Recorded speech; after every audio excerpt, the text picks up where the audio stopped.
Hi everyone, welcome to my another mini vlog.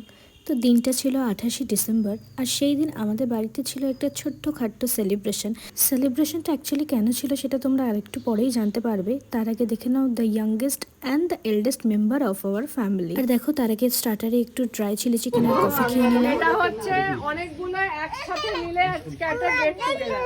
তার প্রথম হচ্ছে মা বাবার 50 ইয়ার্স অফ ম্যারেজ অ্যানিভার্সারি।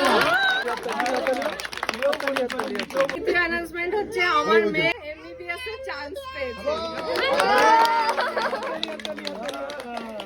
তো বুঝতেই পারলে তোমরা সেলিব্রেশনটা অ্যাকচুয়ালি কেন হচ্ছিল আমাদের বাড়িতে। দেন নিচে মজা করার পর উপরে চলে আসলাম খাওয়া দাওয়া করতে। প্রথমেই ছিল লেবু, দেন ফিশ ফ্রাই আর কাসুন্দি, তারপর ভাত, ডাল, বেগুনি, তারপর দিয়ে দিল স্যালাড আর ফ্রাইড রাইস, আর মাটন কষা ছিল সাথে। বাট আমি যেহেতু মাটন খাই না, তো আমি নিয়েছিলাম চিকেন কষা, দেন ফ্রুট চাটনি, পাঁপড়, 2 রকম মিষ্টি অ্যান্ড হাজমোলা। সারাদিনটা তো এইভাবেই মজা করে কাটলো আমার সবার সাথে।